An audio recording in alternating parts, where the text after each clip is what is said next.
So yeah, on the side You I do counsel? men's counseling. So young men that's from ages like 19 through 30. You know, like anybody that has grown up, young men, we know like that's some of the toughest years, man. Growing up, having them growing pains. You know, trying to figure out who you gonna be, how you gonna get there. So Yeah. you know, I kind of help the younger dudes with that. That's solid. We actually need more of that. And I think that's fire that you do that. Thanks, bro.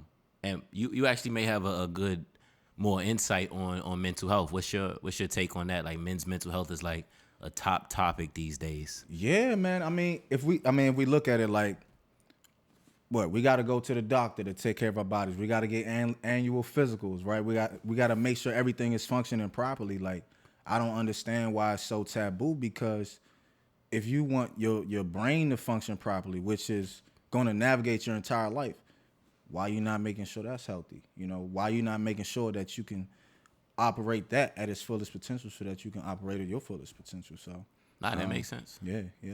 How do you tell the kids that you counsel like to like work on that? Because I don't really know what the solution is for like, you know, I know women, I guess you could take medicine. I don't really think that's a solution, but men, I don't really know what you can do. Like Instagram tells you what you're supposed to be doing. It creates these expectations, and most people like, what is a 5'6" nigga supposed to do? Right. You know, if he has mental health issues, like what could he possibly do? Yeah, I mean, that's tough. It's like, I think the first thing that I see with a lot of younger people and even grown people, man, is finding like actual confidence. Like, not confidence in like, oh well, because if you 5'6", dog, you're not gonna be 6'4", because that's what every woman say they want nowadays. Exactly. You know what I mean? You gotta find what you're good at and learn to lean into it. So I kind of help them find their strengths and build around it. I mean, I got different clients, different sizes, different ages, different heights, whatever, different brackets, tax brackets, right? So, you know, it's like, where can you find your balance? You know, and it's a hell of a wide range of solutions. But Okay, you know. I'm glad you said that, because my main thing, because people do come to me for advice, and my main thing is focus on what you do have and just make that. But you're never gonna be 6'4", so but you could be funny, you could be strong, you could have money. Yeah, like yeah. just do, or just like one of my boys, he fish, and we have conversation. I'm dope, like, yeah. be the best fucking fisherman. Yeah. Like, I'm sure there's women out there who get horny Hell, off of man, what? off of catfish. Hell yeah. So max out. You can lean into anything, bro. It's a lot of these joints in the country. Name me 5 niggas up here that really can fish. You know what I'm saying? Yeah, if you big boned and you was born a fat boy, and you know that you gonna be fat for the rest of your life, man, put some fly shit on, man. Learn how to talk to people. Learn how to have conversation. Make a joke or two. Don't just be like, oh, well, I'm fat. Girls don't like me. Nah, nigga, go get a haircut. You know what I'm saying? Clean up, put the cologne on, do what you got to do. So I kind of help people, depending on what it is, just figure out how to, you know, get to that next level.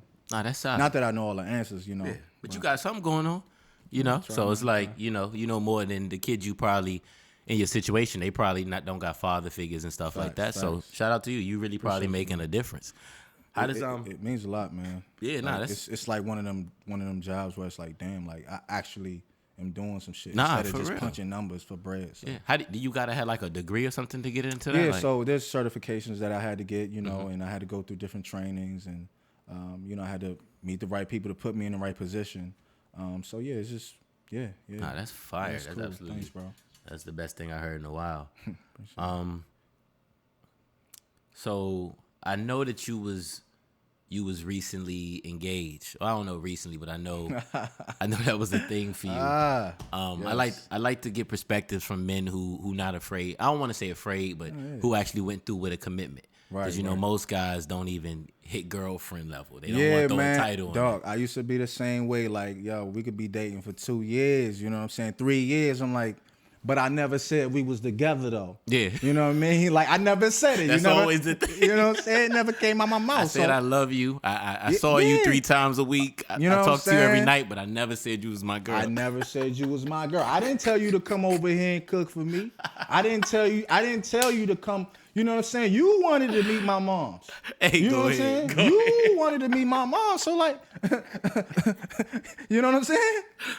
Nah, I feel you. And she done cut all her dues off. You know what I'm saying? Yeah. But I never said it though. And technically you're right. But at the same time, it's like we know when we making a woman fall in love, and then sure. you know, and then we not there to catch her. So For sure. I used to do that shit. I've been in a situation personally where I was with this girl, and I was messing with her heavy. I even loved her, and I told her, I was like, look, I like you so much or whatever, and I'm gonna keep having you around. But if I was you, I would leave me. I would stop talking to me because we don't want the same things. But I'm gonna keep you around. And she still didn't leave. You know what? And I think that's honorable, because a lot of niggas they gonna keep it 50. Yeah. But if I would talk to a woman and say that to a woman, they would say that that's manipulation. They would try to say that that's you trying to push her away and pull her in, knowing, you know what I'm saying? Like, I think women a lot of times don't really hear what we say. I hate to generalize, but a lot of times they hear how we make them feel. You know what I'm saying? Like, you could say some shit, but if you making a girl feel a certain type of way, she gonna rock with that, man. I feel that. She gonna rock with it. That does happen. Mm-hmm. But that blew my mind when she still stayed, because I was like, I can't, you know, I guess I could cut her off, which is kind of what I ended up having to do. Right. But you cut her off because you was like, you couldn't be what she needed. Yeah. It got to the point where I felt bad a little bit. So I'm like, especially if you care about somebody too, it's like, you know, I know I'm fucked up. Yeah. And I'm like, you deserve somebody who gonna prioritize you. And I ain't even knowing that time. Yeah. And I was young. I was 25. I just bought my house like a few months before that. I had a big big ass Jeep. I'm like, I ain't about to settle down right now. Right. I just got a good job. Yeah, and you know yourself. You know what I'm saying? I'm like, I'm about to do this. Yeah, that shit was probably hard to do though too. At the same time, because it's like, damn, I want my cake eater too. So that I respect it, you know. But it's like, if you really do love somebody, you know, so gotta what? let it rock. So what would you say? And I know we was talking about engagement and shit like that. Oh, I'm about to get back to that. You see how I just okay? Yeah, I'll swing it back. You know.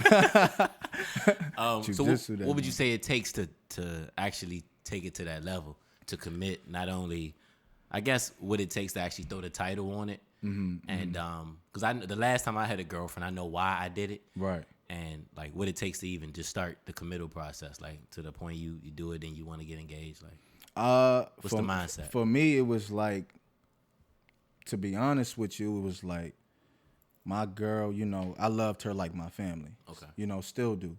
Right. But,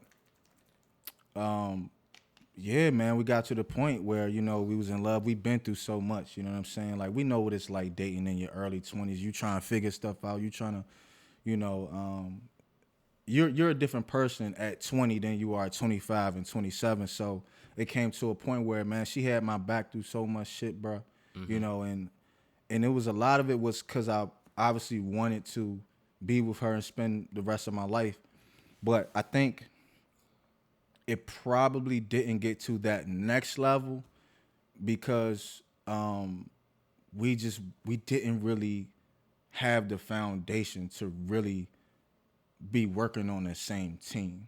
Okay. It was kind of like I had my life and I was sharing it with her, and she had hers and sharing it with me, but I think you got to really work on the team. So that's probably why we didn't get married. But for the engagement process, as in like, y'all couldn't figure out how to bring it all together. Like y'all was just doing y'all separate things next to each other, kind of thing.